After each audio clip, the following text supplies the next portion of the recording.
Administrative मतलब कि administer मतलब कि चलाना, देश को, अपने उस एरिया को चलाना, तब ये एडमिनिस्ट्रेटिव बॉडी हो गया था। और हिज मैजेस्टी रूल आ गया था, मतलब कि डायरेक्ट अब ये इंग्लैंड से चलेगा, इंग्लैंड के जो भी किंग चाहेंगे उन्हीं के हिसाब से चलेगा। तो आप याद रखिएगा 1833 में ईस्ट इंडिया कंपनी जो कंपनी थी, मान लीजिए कि अभी आप यहाँ पे होंडा है, सुजुकी है, तो मान लीजिए होंडा बाहर की जापान की कंपनी है, वो तो यहाँ पे बाइक या कार बेचना ही है। अब ये लोग पावर, इतना पावर उन लोग का धीरे धीरे बढ़ गया था कि अब ये पूरे, जैसे कि झारखंड में मान लीजिए कंपनी बेचने आई, तो ये अब झारखंड को ही कंट्रोल करने लगा इन लोग अब। तो यही हुआ था चार्टर एक्ट ऑफ 1833 में, तो उसको हटाकर ये अब ये कमर्शियल बॉडी नहीं था, अब ये होंडा की सरकार मान लो, तो ये बना दिया गया था। समझ पा रहे हो? ठीक है, अब नेक्स्ट चलते हैं। इसी में क्या हुआ था कि ये तो एडमिनिस्ट्रेटिव हो गया, और सबसे पहले याद रखना, तो एक मिनट इरेज कर देता हूँ ये सब।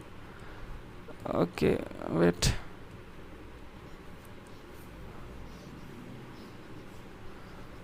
तो 1833 में सबसे पहले क्या हुआ था, गवर्नर जनरल को बना दिया गया था, गवर्नर जनरल ऑफ इंडिया। 33 से याद रखना 33, तो ये गवर्नर जनरल, तो ये 33 को रिलेट कर लेना, 33। तब ये 1833 में क्या हुआ था कि गवर्नर जनरल को ऑफ इंडिया बना दिया गया था। दूसरा मेन इंपॉर्टेंट क्या था कि अब ये एडमिनिस्ट्रेटिव बॉडी, तो दूसरा पॉइंट लिख लेना एडमिनिस्ट्रेटिव बॉडी।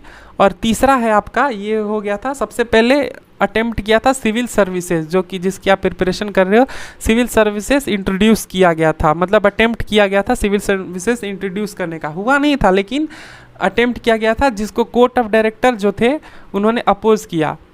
ठीक है, यहाँ पे जो बोर्ड ऑफ कंट्रोल आए थे और कोर्ट ऑफ डायरेक्टर जो थे उन्होंने अपोज किया इस चीज़ का। तो ये अब सबसे पहला बार अटेम्प्ट किया गया था, किसके मदद से, तो ये मैकाले कमेटी थी। कमेटी क्या होता है, देखिए कमेटी होता है एक, और एक काउंसिल होता है। तो काउंसिल मतलब कि कमीशन और काउंसिल लेके चलो, मान लो कमीशन हो गया और ये काउंसिल हो गया। कमीशन जो भी है आप लेके चलो, कमीशन जो है इससे ज़्यादा पावरफुल काउंसिल होता है, क्योंकि काउंसिल एक एग्जीक्यूटिव बॉडी होती है और ये एक एडवाइजरी बॉडी होती है। तो मतलब कि ये ऐसी एडवाइस करने के लिए अपने ज़्यादा पावर सबसे ज़्यादा काउंसिल को होता है। लेट सपोज आप देख लो एनडीसी हो गया, नेशनल डेवलपमेंट काउंसिल, ह्यूमन इसमें हो गया आपका ये सब जितना human right service, human rights का जो कमीशन हो गया, वीमेन कमीशन हो गया, ये सब क्या है कि एक एडवाइजरी बॉडी है, इनके पास उतना पावर नहीं होता है। तो यही चीज़ आप याद रखना काउंसिल और काउंसिल में डिफरेंस, कि काउंसिल एक ज़्यादा पावरफुल बॉडी होती है आपको कमीशन के कंपैरिजन में।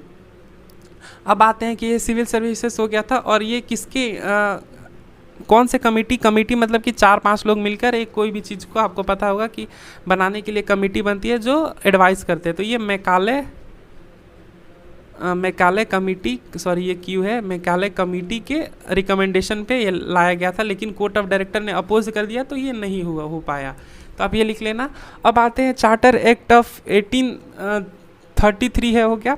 तो ये क्या था, एक और था चार्टर एक्ट ऑफ 1833 लिख लिए। अब एक और लिख लेना, सॉरी, तो ये आप समझ लेना। तो लॉर्ड विलियम बेंटिक को पहला वॉइसरॉय बनाया, sorry governor general of India बनाया गया था, एडमिनिस्ट्रेटिव बॉडी था, बन गया था, और आपको अटेम्प्ट किया गया था सिविल सर्विसेज। तो ये 3 पॉइंट इसमें आप लिख लेना।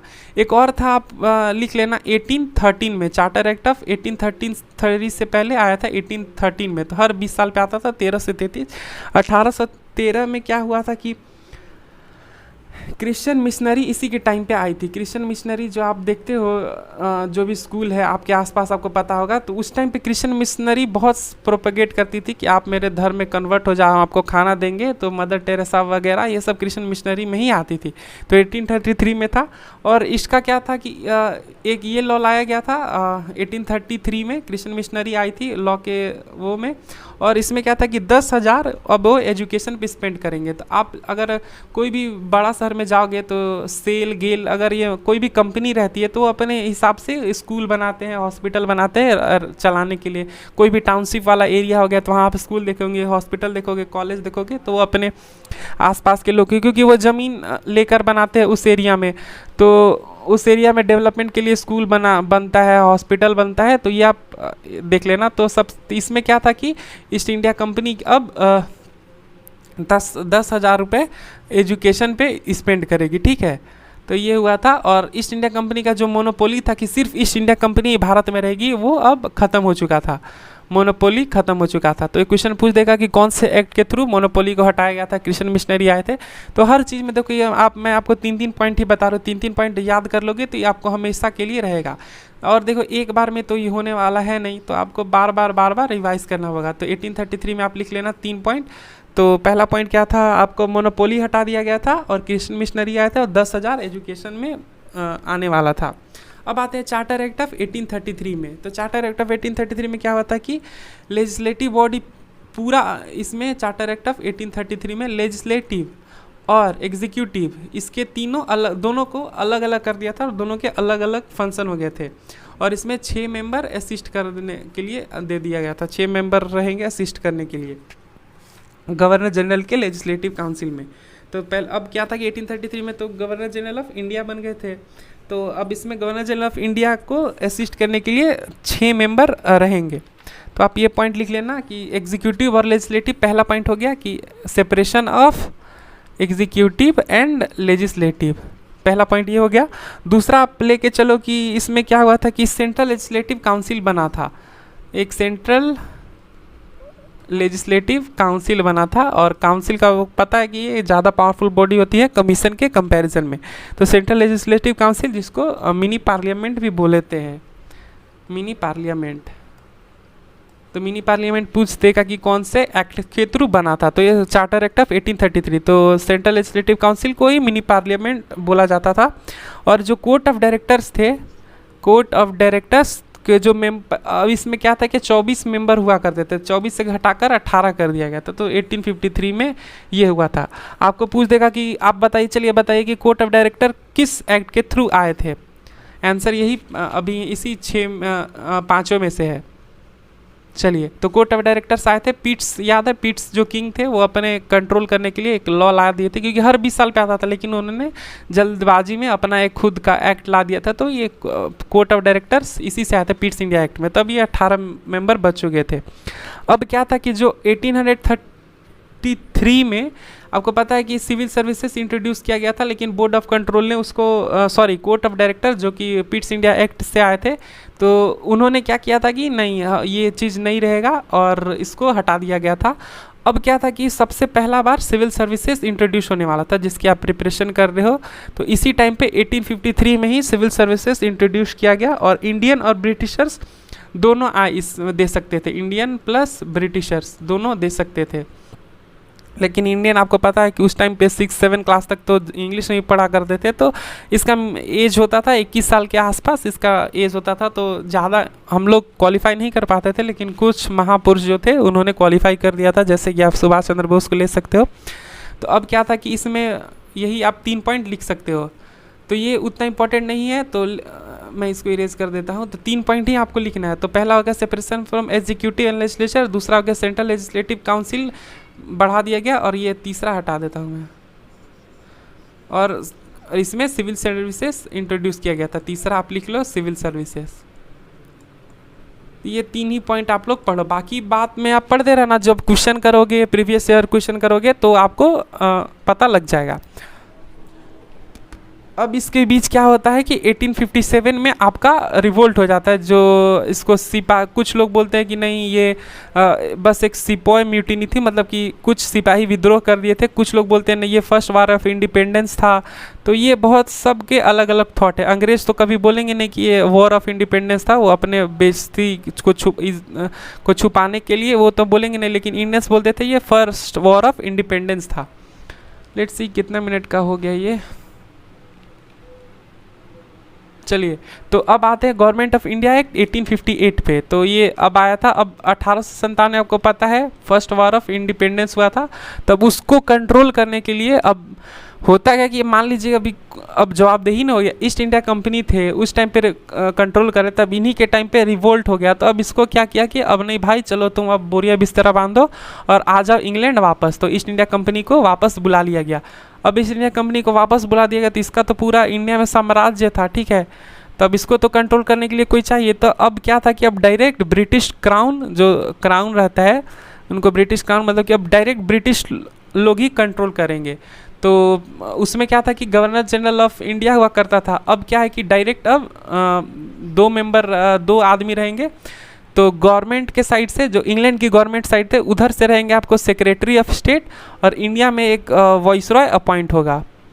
तो पहले क्या था, गवर्नर, चलिए बताना है कि गवर्नर से गवर्नर जनरल कब हुआ था, गवर्नर से गवर्नर जनरल कब हुआ था, तो ये हुआ था 1773 में।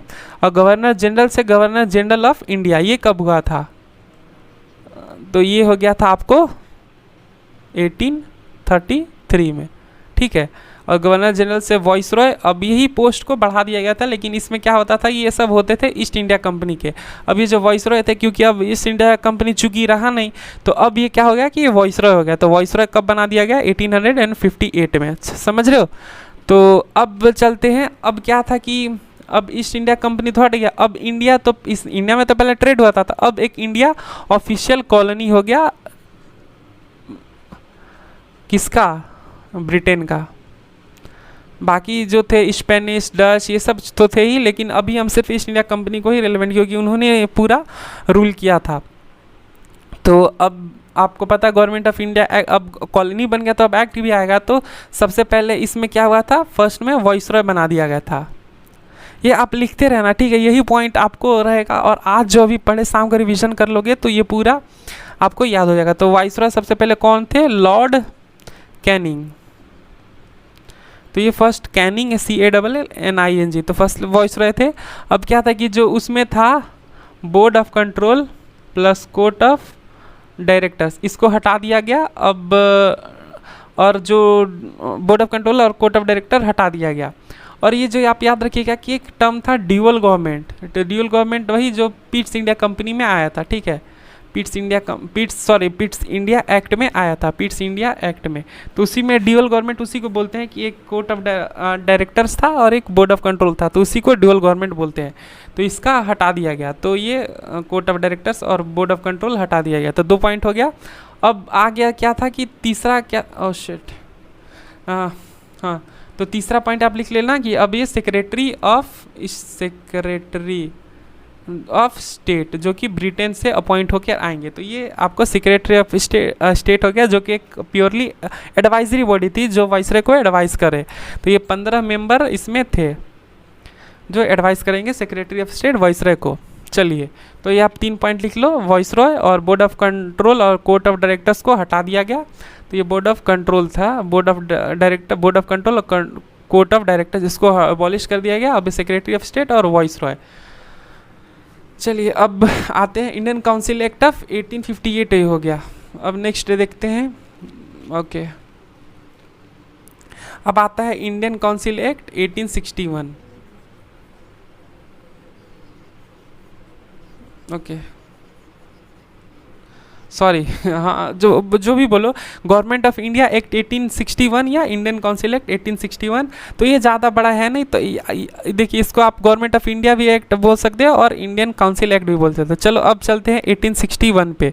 तो 1861 में उतना कुछ खास हुआ नहीं था, कि इसमें बस यही था कि अब गवर्नर के जो भी जो वॉइसरॉय थे, अब उनको असिस्ट करने के लिए इंडिया से भी कुछ लोग अपॉइंट होंगे। तो पहले क्या था कि सारे फॉरेनर रहते थे, तो 3 लोग अपॉइंट हुए थे। पहला थे राजा ऑफ बनारस, तो बनारस के राजा थे, और थे आपका महाराज पटियाला के राजा, महाराज ऑफ पटियाला, और तीसरे कौन थे, सर दिनकर राव। तो ये 3 आदमी, सर दिनकर राव, तो ये 3 आदमी, बस यही था कि फर्स्ट टाइम इंडियंस एक अपॉइंट हुए थे। इसमें आपको 1861 में गवर्नर जनरल के एग्जीक्यूटिव काउंसिल में 3 मेंबर अपॉइंट हुए थे। तो यही हो गया। अब इसी में एक और लिख लेना, लॉर्ड कैनिंग ने पोर्टफोलियो सिस्टम स्टार्ट किया था। तो उस टाइम पे कौन से थे, लॉर्ड कैनिंग ही थे। तो लॉर्ड कैनिंग, क्योंकि 1858 में आए थे लॉर्ड, तो इसमें क्या था कि आपका हो गया पोर्टफोलियो सिस्टम स्टार्ट किया था। पोर्टफोलियो याद है आपके स्कूल में होता होगा, हेड बॉय, परफेक्ट बैच लगाए हुए सारे, तो ये आप लिख लेना। सॉरी, मैंने इरेज कर दिया। तो ये पटियाला, सर दिनकर राव, तो ये 1861 का हो गया। अब 1892 में आप लिख लो कि 1861 ये हो गया, अब चलते हैं 1892 पे, जो कि 1891 लेके चलो मोटा मोटी 1892 पे। अब इसमें क्या था कि इंडिया जो भी नॉन ऑफिशियल मेंबर थे, पहले 3 थे इंडिया में, तो वो नॉन ऑफिशियल थे तो उनका बस एडवाइजरी काम हो सकता था, बस बोल सकते थे। तो ये अब इसको बढ़ा दिया गया था, तो नॉन ऑफिशियल मेंबर बढ़ा दिया गया था, तो ये बढ़ा दिया गया था। और अब लेकिन फिर भी जितना बढ़ा, लेकिन मेजॉरिटी किसका था? ब्रिटिश का। तो मेजॉरिटी वेयर ब्रिटिशर्स। अब मान लो कोई भी डिसीजन लेना है, अब 40% इंडियन है और 60% ब्रिटिशर, तो ऑब्वियसली ब्रिटिशर्स लोग डोमिनेट करेंगे, तो अभी भी मेजॉरिटी किसका था? तो ये ब्रिटिशर्स का ही था। तो ये 1892 हो गया। और 1892 से पहले एक क्या हुआ था, सबसे बहुत ही आप लेके चलो कि 1885 में कांग्रेस का स्थापना किया गया था। INC, इंडियन नेशनल कांग्रेस का स्थापना किया गया था, किसके द्वारा? Allan Octavian Hume. तो ये हो गया, एलन ऑक्टावियन को ह्यूम जो थे, कांग्रेस का स्थापना किया गया था। और उस टाइम पे वाइसरॉय कौन थे? तो याद रखिएगा, लॉर्ड डफरिन थे। और अब इसके बाद आपको पता है, इसके बाद कोई भी रिवॉल्ट नहीं हुआ था, कोई भी लड़ाई भी जो ब्रिटिशर्स थे किसी ने किसी से कोई भी युद्ध नहीं हुआ था। 1885 तक ही जितना ही होना था 1885 तक ही हुआ। तो अब याद रखिएगा। तो इसका ट्रिक है कि आप जैसे कि पूछ लेता कि जब कांग्रेस बना तो उस टाइम पे वाइसरॉय कौन थे, तो आप सिंपल से याद रखिएगा कि कांग्रेस को कोई डफर ही बनाया होगा, क्योंकि अब सारा धीरे धीरे करके कांग्रेस ने ही, आप अगर देखा जाए उस हिसाब से, तो एक ही पॉलिटिकल पार्टी थी और एक पार्टी थी जिसका नाम था इंडियन नेशनल कांग्रेस। तो उन्हीं ने, क्योंकि मेन जितने भी लीडर्स थे, तो INC बहुत बड़ा था तो उसी से ज्वाइन होते थे, तो इन्होंने ही देश से आज़ादी लाई। तो याद रखिएगा वो डफर था, इसलिए जो होने दिया डफर था, इसलिए बनाने दिया। तो लॉर्ड डफरिन थे, डफर से याद रखिएगा, उन्होंने ही बनाया था। तो ये आपको हो गया 1885 से INC बना था। अब चलते हैं, अब आते हैं direct 20th century, sorry shit, अब 20th सेंचुरी में आते हैं, ठीक है। चलिए, तो ब्लैंक पेपर है, ओके। तो अब आता है इंडियन काउंसिल एक्ट या फिर गवर्नमेंट ऑफ इंडिया एक्ट 1909, ठीक है। तो ये गवर्नमेंट ऑफ इंडिया एक्ट 1909, इसमें क्या था कि जो सेंट्रल लेजिस्लेटिव काउंसिल था, उसमें क्या था कि 16 मेंबर रहते थे, 16 मेंबर से बढ़ाकर इसको 60 मेंबर किया गया। तो सोच लीजिए इतना इंक्रीज हुआ था। अब इसमें क्या था कि इनको इस टाइम पे कौन थे? तो वाइसरॉय याद है, पता है आपको? 1813 में गवर्नर जनरल, आप चलिए आप अपने कॉपी में लिखिएगा, 1813 में हुआ था, गवर्नर जनरल ऑफ इंडिया बने थे। 1858 में वाइसरॉय, तो वही वाइसरॉय चलते आ रहे। तो इसमें क्या है कि जब हर 20 साल पे जब आता था, तो 1891 में आया था, उसके बाद 1909 में आया। तो वाइसरॉय इसमें कौन थे? तो आपको लॉर्ड मिंटो थे। आपको पता था कि एक सेक्रेटरी ऑफ स्टेट भी हुआ करता था, तो सेक्रेटरी ऑफ स्टेट कौन सा था? तो ये मार्ले थे, तो सॉरी मोरले। तो अब इसको मॉर्ले मिंटो रिफॉर्म भी बोला जाता है, 1909 को मॉर्ले मिंटो रिफॉर्म। तो ये आपका हो गया 1909 में मॉर्ले मिंटो रिफॉर्म आया था। तो सेंट्रल लेजिस्लेटिव, ये पहला पॉइंट हो गया, हमें 3 ही पॉइंट ज़्यादा मोस्ट इफेक्टिव 3 पॉइंट है। तो इसमें क्या था कि इनको बोला जाता है लॉर्ड मिंटो को, ये तो लॉर्ड मिंटो के बारे में हो गया। तो लॉर्ड मिंटो को बोला जाता है फादर ऑफ कॉम्युनल इलेक्टोरेट। तो ये आप पॉइंट लिखते जाइएगा, तो ये पॉइंट लिख लेना, फादर ऑफ कॉम्युनल इलेक्टोरेट बोला जाता है लॉर्ड मिंटो को। तो देखिए कॉम्युनल इलेक्टोरेट यहाँ इसका मीनिंग समझ लेते हैं। तो कॉम्युनल इलेक्टोरेट इनको फादर कहा जाता है। तो इन्होंने क्या गया था कि हिंदू और मुस्लिम, तो मुस्लिम जो भी लीडर मान लीजिए इलेक्शन में उठा तो इसको सिर्फ मुस्लिम लोग ही वोट देंगे, और हिंदू उठा तो सिर्फ इसको हिंदू ही वोट देंगे। तो ये इनको, इसलिए इनको फादर ऑफ कम्युनल इलेक्टोरेट बोला था। तो इन लोग भड़काने का हमेशा से फूट डालो शासन करो की नीति हमेशा से इनका रहा था। तो यही आप समझ लेना कि मुस्लिम को सिर्फ मुस्लिम वोट देगा और हिंदू को सिर्फ हिंदू वोट देगा। अब यहाँ क्या था कि सत्येंद्र प्रसाद और सिन्हा को क्या किया था, तो SP सिन्हा को वाइसरॉय के एग्जीक्यूटिव काउंसिल में इंक्लूड किया गया था। फर्स्ट टाइम हुआ था कि कोई, पहले उन लोग जो थे लेजिस्लेटिव में थे सर दिनकर राव, महाराजा पटियाला और राजा बनारस, तो इनको वाइसरॉय के एग्जीक्यूटिव काउंसिल में ऐड कर दिया गया था। तो ये आप याद लिख लीजिएगा, सत्येंद्र प्रसाद सिन्हा फर्स्ट थे जो वाइसरॉय के एग्जीक्यूटिव काउंसिल में थे, समझ रहे हो। तो अब इसके बाद, इससे पहले क्या हुआ था, आप चलिए ठीक है वो बाद में देख लेंगे, वो हिस्ट्री का पोर्शन है, वो हिस्ट्री में ही रहने दो। तो ये आपका 2 पॉइंट हो गया। चलिए 2 ही पॉइंट रखिए। और इसमें अब लेके चलते हैं हम लोग गवर्नमेंट ऑफ इंडिया एक्ट। तो ये आप लिख लेना। अब आते हैं गवर्नमेंट ऑफ इंडिया एक्ट। अब क्या था कि हर 10 साल पे आने लगा, तो अब ये हो गया गवर्नमेंट ऑफ इंडिया एक्ट 1919। इसमें क्या था कि सबसे पहला पॉइंट डायरकी। डायरकी मतलब होता है द्वैध शासन, द्वैध शासन, ठीक है। तो डायरकी सबसे पहले लाएगा। अब आपको टर्म लगेगा डायरकी ये क्या है भला है। तो डायरकी मतलब क्या है कि जैसे कि अभी मान लो कि ये इंडिया है, इंडिया में बहुत सारे स्टेट हैं। यहाँ मध्य प्रदेश हो गया, यहाँ पे बिहार हो गया, यहाँ पे झारखंड हो गया। तो ये सेंट्रल हो गया आपका, इंडिया सेंट्रल हो गया और ये स्टेट हो गया। तो कुछ चीज़ें जो होती हैं जिस पे सेंट्रल कानून बनाता है और कुछ चीज़ें जिस पे होती हैं उस पे स्टेट कानून बनाता है। और कुछ चीज़ें ऐसी होती है जिस पे दोनों कानून बनाते हैं, जैसे कि एजुकेशन हो गया, एजुकेशन पे दोनों स्टेट और सेंटर दोनों कानून बनाते हैं। और जैसे कि हेल्थ हो गया, हेल्थ पे सिर्फ हेल्थ को पे भी दोनों कानून बनाते हैं, ठीक है। तो ये आपको समझ रहे हो। तो ये स्टेट लिस्ट और सेंट्रल लिस्ट, तो उस टाइम पे ये नहीं हुआ करता था। तो ये आपका डायरकी मैं बता रहा हूँ। तो इसमें 2 हो गया, एक हो गया प्रोविंशियल मतलब कि स्टेट, प्रोविंस मतलब कि स्टेट बोला जाता है। जैसे कि आप जाओगे पाकिस्तान में, यहाँ पे इंडिया में तो स्टेट बोला जाता है, लेकिन पाकिस्तान वाले एरिया में प्रोविंस बोला जाता है। तो ये समझ गए। तो यहाँ पे प्रोविंशियल हो गया, ठीक है। और एक हो गया सेंट्रल। तो सेंट्रल ही था, लेकिन एक तो हो गया provincial, wait a minute, okay. तो और एक हो गया सेंट्रल। प्रोविंशियल में ही इन लोगों ने 2 कर दिया था। इसी को ही बोला जाता है डायरकी। प्रोविंशियल में क्या था कि एक तो था ट्रांसफर्ड और एक था रिजर्व्ड। ट्रांसफर्ड में क्या था कि लेजिस्लेटिव काउंसिल के जो भी थे मिनिस्टर वगैरह, तो उन लोग ही बना सकते थे। और इसमें क्या था रिजर्व्ड में कि इसमें भी सेंटर बनाएगा। इसमें भी मेन मुद्दा को इन लोग रिजर्व में रख दिया था। इसमें सेंट्रल में वाइसरॉय और वाइसरॉय के एग्जीक्यूटिव काउंसिल, तो इन लोग दोनों मिलकर इसमें कानून बनाएंगे रिजर्व में।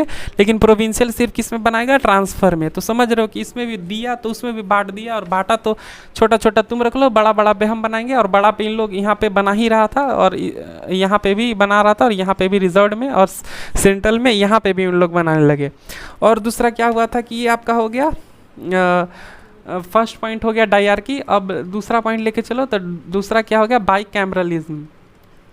इसमें फर्स्ट टाइम आया था। बाइकैमरलिज्म मतलब क्या है कि राज्यसभा, और अभी के टाइम पे देखोगे तो लोकसभा प्लस राज्यसभा। तो ये हो गया आपका बाइकैमरलिज्म, मतलब कि 2 रहेगा आपको, लोकसभा भी और राज्यसभा भी। तो उस टाइम पे बोला जाता था काउंसिल ऑफ स्टेट्स। तो आप ये लिख लेना दूसरा पॉइंट। तो हम 3 ही पॉइंट मेनली लेके चलेंगे, और ये आपको 2 हो गया, ठीक है। अब इसमें क्या था कि तीसरा लिख लेना लिमिटेड फ्रेंचाइज। फ्रेंचाइज मतलब अभी के अभी हमारा पे है एडल्ट फ्रेंचाइज, ठीक है। एडल्ट फ्रेंचाइज मतलब कि लेट्स, इसको मैं इरेज कर दे रहा हूँ, ठीक है। तो आप लिख लेना फादर ऑफ कम्युनिटी 1909। अब मैं मिटा दे रहा हूँ।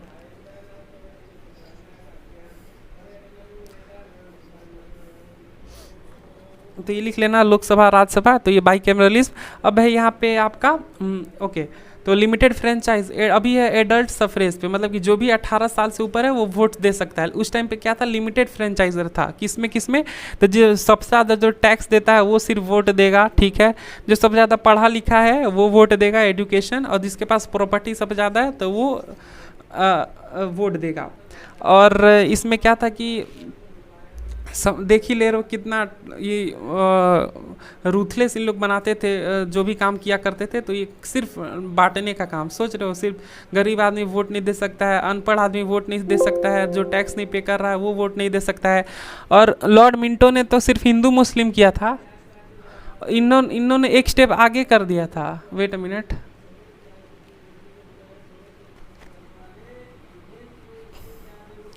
तो ये था। और इसमें क्या था कि लॉर्ड मिंटो ने तो कम ही किया था, वो हिंदू मुस्लिम, इन्होंने क्या किया था, विमेन कर दिया था, पारसी कर दिया था, कहाँ गया वेट, हाँ।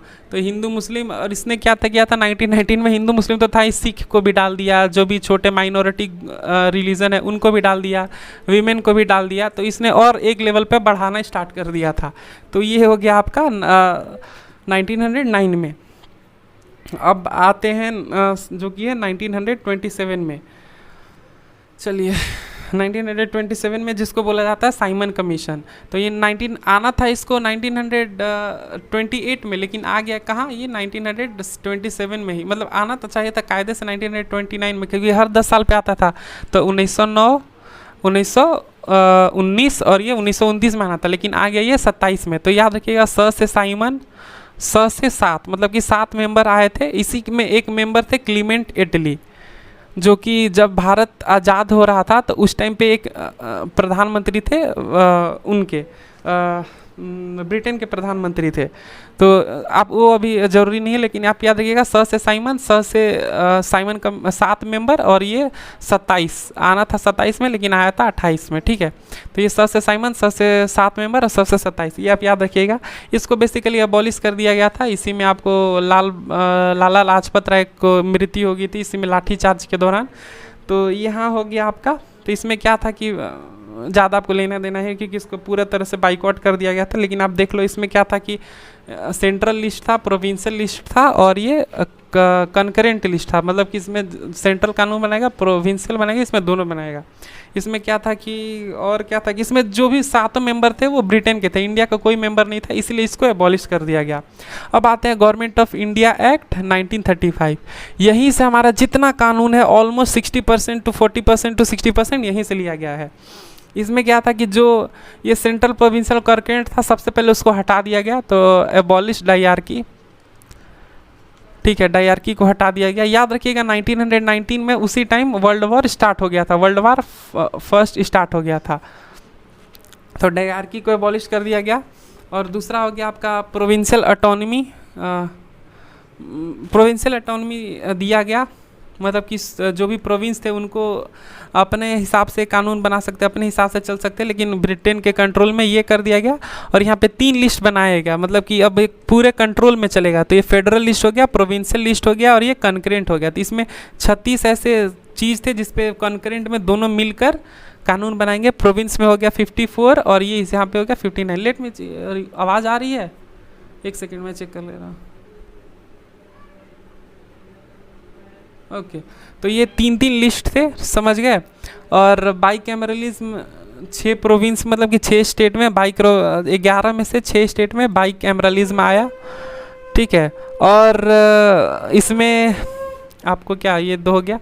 और हाँ ठीक है, और हाँ याद रखिएगा कि joint public service commission, provincial service commission जो अभी JPSC वगैरह वगैरह स्टेट के, और RBI सबसे इम्पोर्टेंट RBI, ये लिख लीजिएगा इम्पोर्टेंट। ये कब आया था, तो ये गवर्नमेंट ऑफ इंडिया 1935 से आया था। अब नेक्स्ट चलते हैं, आपका सबसे लास्ट में हो गया गवर्नमेंट ऑफ इंडिया एक्ट 1947, और ये हमारा आज का लास्ट टॉपिक है, बहुत ज़्यादा खिंच गया, जिसको माउंटबेटन प्लान भी बोला जाता है। तो ये इंडियन काउंसिल एक्ट, अभी गवर्नमेंट ऑफ इंडिया एक्ट 1947, जिसके बाद ये इन लोग चले गए थे। तो इसमें क्या था कि भारत एक पूरी तरह से एक स्वायत्तता राज्य, मतलब कि सोवरेन स्टेट बनेगा। तो फर्स्ट पॉइंट लिख लीजिएगा सोवरेन, SOVERIGN स्टेट, मतलब कि इस पर किसी का कंट्रोल नहीं होगा। और ब्रिटेन के जो कॉमनवेल्थ कंट्री इसको बोला जाता है, याद रखिएगा कॉमनवेल्थ का नेशन जिसको बोला जाता है कॉमनवेल्थ नेशन। तो जिसपे ब्रिटेन ने रूल किया, जैसे कि इंडिया, बांग्लादेश और श्रीलंका, ये सब हो गए कॉमनवेल्थ कंट्री हो गए। पाकिस्तान की बस एक रिस्पेक्ट दिखाने के लिए, हाँ आपने मेरे पे रूल किया, आपने बहुत चीज़ सिखाया, अपने हिसाब से इन लोग कुछ ही मरते रहते, तो इन्हीं को कॉमनवेल्थ नेशन बोला जाता है। और कॉमनवेल्थ नेशन में जो भी जैसे कि मान लीजिए इंडियन फॉरेन सर्विसेज में आप चले गए, तो जो भी हाई कमिश्नर, यहाँ पे हाई कमिश्नर बोला जाता है। जो भी इंडिया का कोई राजदूत अगर बांग्लादेश में रह रहा है तो वो हाई कमीशन में रह रहा है। ठीक है, तो इसको हाई कमिश्नर बोला जाता है। आपको कमेंट करके बताना कि जो US तो कॉमनवेल्थ का पार्ट नहीं है, तो US और इंडिया में इसको क्या बोलेंगे, तो US का इंडिया में क्या उसको बोला जाता है। ठीक है, तो पहला पॉइंट हो गया कि सोवरेन स्टेट बन गया इंडिया, मतलब कि अब अपने से ही कर सकता है।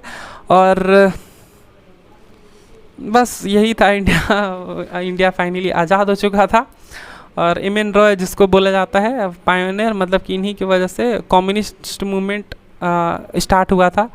यहीं से कम्युनिस्ट पार्टी का भी उदय हो गया था इंडिया में, मूवमेंट के पायोनियर बोला जाता है। तो ये बस इंडिया आज़ाद हो चुका था, अब हम आज़ाद हो चुके थे। चलिए बाकी का नेक्स्ट वीडियो में, खुश रहिए, पढ़ते रहिए, बाय बाय।